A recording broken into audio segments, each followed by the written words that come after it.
In this video, I'm going to discuss about the chemical reactivity of alkenes. In my previous video, I've discussed about what alkenes are, its general molecular formula.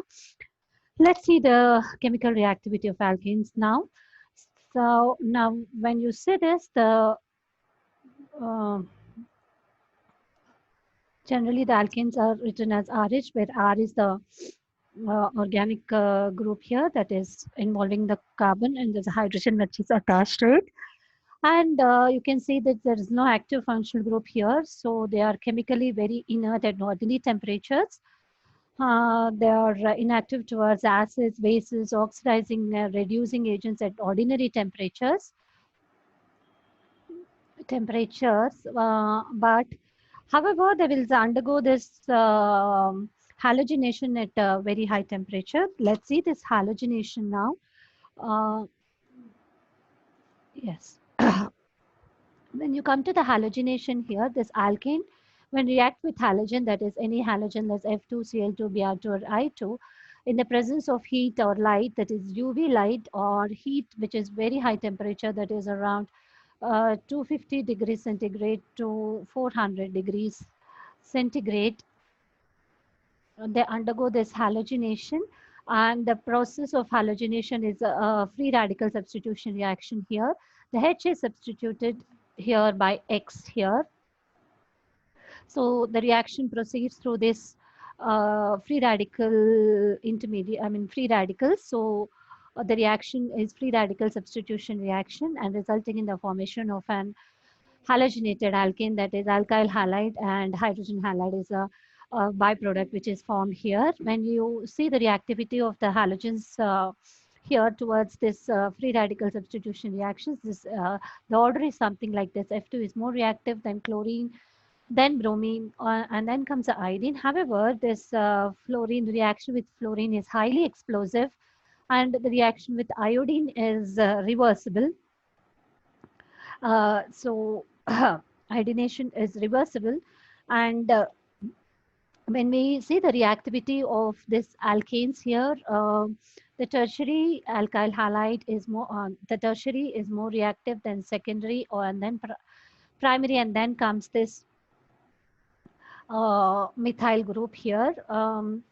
This depends totally upon the stability of the intermediates which are formed here, that is the free radicals. As a tertiary free radical is more stable than secondary, then primary, then methyls. So the order of reactivity is also in the same order as the order of the stability of the free radical intermediates here.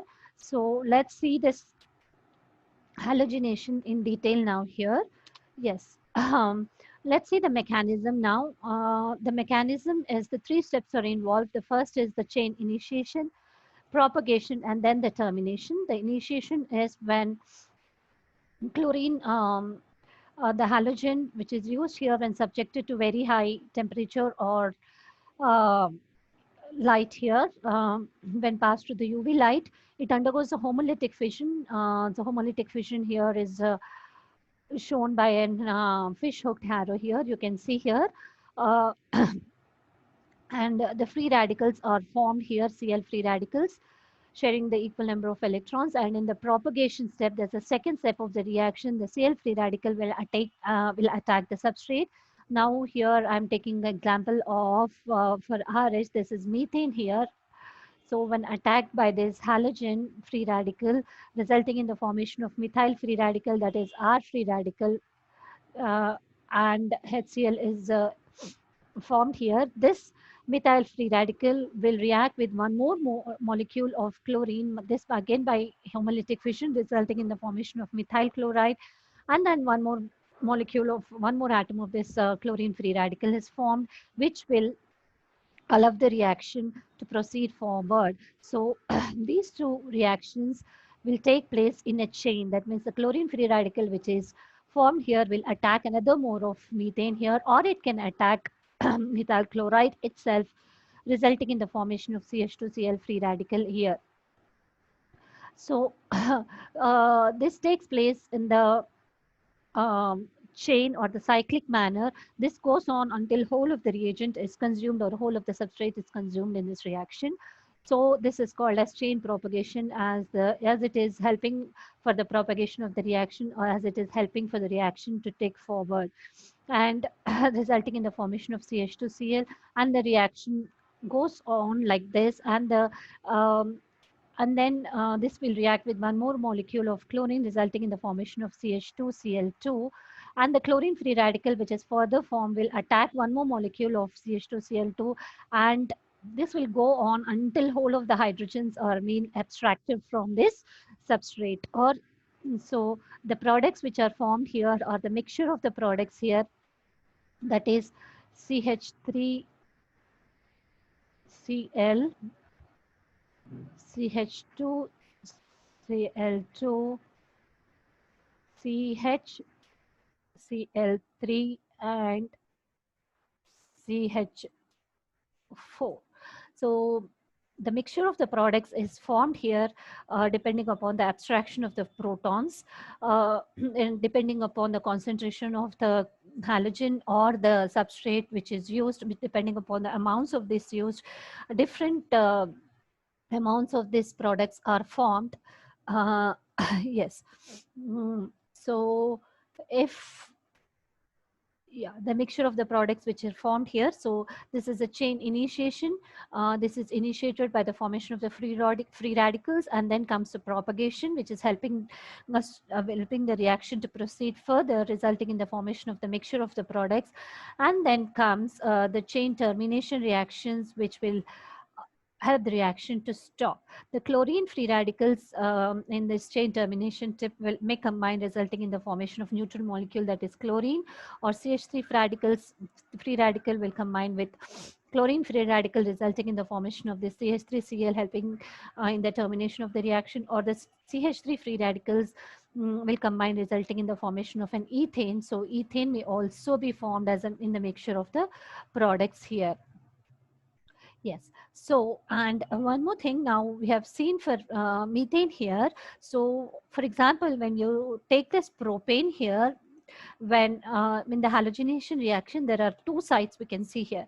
So, the hydrogen can be abstracted from this carbon atom, that is the primary carbon atom here, or this carbon atom, which is a secondary carbon atom here. So, so the chlorine may attack here depending upon the formation of the free radical which is formed here, or the secondary carbon, resulting in the formation of the mixture of these isomeric products, and these are formed in unequal amounts and not in equal amounts. So this can be explained depending upon the stability of the intermediate, that is free radicals. We'll come to that later on. There's a 45% of this normal propyl chloride is formed, and 55% of this 2-chloropropane is formed. And when we come to the bromine, when this the same reaction um, is carried out in the presence of bromine here, the uh, the the ratio of the products which is formed is different when compared to that of the ratio of the products that is formed when chlorine is used. Here it's only 3% of normal bromine.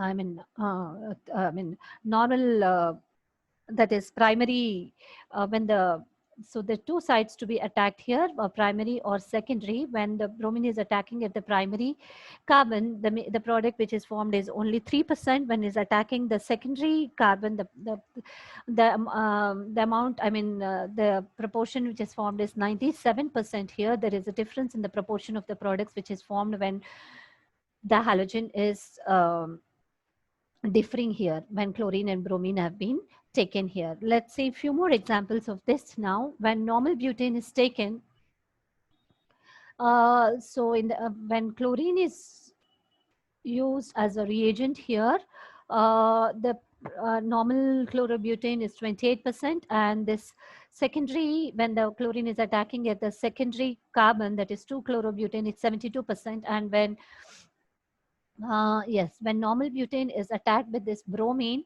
when bromine is used as a reagent here, the percentage of this is again differing, that is 2% and 98%. So the normal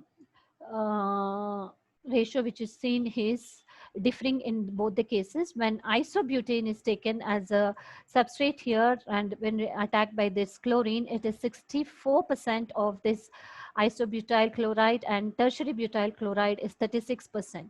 And now when the same reaction is carried out in the presence of bromine here, this is only traces of it is formed, that is isobutyl chloride, and the tertiary butyl chloride is over 99%, so reaching 100% here. So this is more selected here in the bromine. Let's see how these products are formed in different ratios when chlorine and bromine are used, different isomeric products which are formed here. So let's see the orientation now. Yeah. So when normal propane is taken and is reacted with chlorine here, that is we are X free radical here, that is the second step of the reaction. We have the propagation step, this abstraction of the proton from the substrate. So there are two reactive sites here. One is here, that is a primary, this one, this so minus HCl, this abstraction of proton is taking place. The proton is abstracted, resulting in the formation of primary free radical here. And now when the chlorine is abstracted from the secondary position, that is this one, minus HCl, so this is secondary free radical is formed. So the primary free radical is less stable when compared to that secondary free radical. The stability of the free radicals as tertiary is more stable than secondary. Then comes the primary. This is because of the inductive effect and also by hyperconjugation. We have already seen this because of this hyperconjugation, the and inductive effect. This not this one, yes, this is inductive effect, and this is this secondary radical is more stabilized because of this negative inductive effect of CH3, and also by hyperconjugation. There are 6 alpha hydrogens in this case of secondary free radical, and there are only 2 alpha hydrogens. So the stability is directly proportional to the number of the alpha hydrogens, because the more number of hyperconjugative structures are possible if there are more number of alpha hydrogens. So secondary is more stable than primary. So depending upon the intermediate stability based on the inductive effect and hyperconjugation, secondary is more stable than primary free radical. So in the second step, in the next step of the reaction, when further reaction with Cl2 here, the chlorine is going to attack the more stable free radical, that is this one. So more amount of this 2-chloropropane is formed when compared to that of this 1-chloropropane. So the amount of this which is formed is, in the case of the propane, this is when attacked by this chlorine here, this is 45%. Yes, and this is 55%. So more of this is formed depending upon the stability of the free radicals, intermediates here. Yes. So, so the orientation here is determines the major product which is formed. So this is a major product which is formed here, because if there are more than one reactive sites in the in the substrate here, so if the alkane is having more than one reactive site to be attacked by the reagent, the orientation will determine the major product. So in this case, the stability of the free radical mainly controls the orientation. It has a secondary free radical is more stable than primary free radical. So the orientation is controlled by here by the stability of the intermediate free radicals here. Yes, and when we look at the energies of activation here, yes, when we look at the energies of activation for the, this is free radical here, for the abstraction of the proton from the substrate here, from the abstraction of the hydrogen atoms from the substrate here, from various carbons is as follows. So when R is a methyl group and X here when using is a chlorine, the activation energy is, energies of activation is 4 kilocalories per mole. In the case of it is 18 kilocalories when we are taking for the primary carbon. when the carbon is of the primary type, it is 1 kilocalorie in the case of chlorine, and in the case of bromine, it is 13. And when it is secondary, it is 0.5 and 10 kilocalories per mole. And for tertiary carbon, it is 0.1, which is very less in the case of chlorine, and it is 7.5 kilocalories per mole in the case of bromine. So chlorine requires very less activation energy for the abstraction of the proton here. So the more reactive, so chlorine is from this energies of activation, we say that the chlorine is more reactive than bromine here. So so as chlorine is more reactive is bromine, we know that if the reactivity is more, the selectivity is less. So reactivity and selectivity are inversely proportional. If the reactivity is more than the selectivity is less, as chlorine is more reactive, it's less selective. So when we see this normal butane and when reacted with chlorine, and we're taking the chlorine as a reagent here, it's a 28% of this primary primary alkyl halide, and 72% of this secondary alkyl halide which is formed. We know that secondary is more stable, secondary free radical intermediate. So secondary chloride alkyl halide is formed in more amounts. And in the case of this bromine, taking as a reagent here, this is only, yeah, this is only 3%, yes, 3%, and this is 97% here. So secondary is more stable. This is formed in more amounts. Anyways, but when compared to that of this chlorine and bromine we are taking as a reagent, and compare both the reactions, we see that here 97% and here is 72%. So chlorine, bromine is more selective when compared to that of the chlorine here, because chlorine reactivity is more. As reactivity is inversely proportional to selectivity, chlorine is less selective when compared to that of the bromine here. Yes. So here it is depending upon the two cases here. One is the stability of the free radicals, and one is the reactivity of the halogen which we are using here. One is stability of the free radicals, and the other one is the reactivity of the halogen here. Which are deciding the proportions of the products, isomeric products which are formed here, different isomeric products which are formed here. So depending upon the stability, the tertiary is more stable, free radical is more stable than secondary, then comes the primary. So this decides the orientation.